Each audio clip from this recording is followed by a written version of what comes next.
Io spero tanto che Benetton si riprenda e si riprenda alla grande, perché un'eventuale chiusura di Benetton vuol dire che il paese qua muore. Una cosa triste per noi, no? Se noi l'abbiamo sempre sopportato e spero e ci auguro anzi che arrivi a un buon punto di poter risolvere tutti i problemi. A Ponzano Veneto l'annunciato addio di Luciano Benetton arriva come un fendente. È sabato e il suo quartier generale è praticamente deserto. La bellezza di Villa Minelli con le sue barchesse e il prato tagliato all'inglese sembrano quasi una beffa. Una fotografia che fa pugni con la realtà raccontata dal patron, anzi dal paron. 100 milioni di euro di buco, un management che lo ha tradito. È stata veramente una cosa abbastanza forte e credo e sono convinta che sia una situazione che va a danno del nostro comune.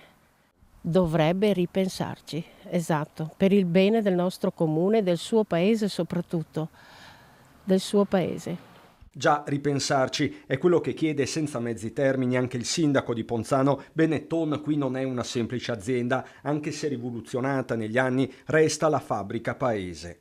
Luciano Benetton deve ricordare da dove è nato, cosa ha costruito e soprattutto cosa può lasciare ancora con il suo nome.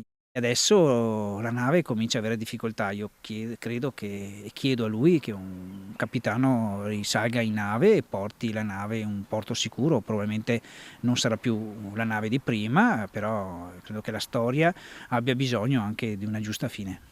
Non abbandonare quindi circa 1100 dipendenti trevigiani, buona parte di Ponzano e comuni limitrofi. La preoccupazione per eventuali ricadute sociali è evidente. Qualsiasi sindaco deve disinnescare qualsiasi problema, questa è una bomba annunciata e la mia paura è che venga affidata una ristrutturazione a persone magari anche capaci, ma che non hanno il cuore di chi è nato nell'azienda ed è nato nel territorio, perché chi ha il cuore mette anche mano al portafoglio diversamente, ecco.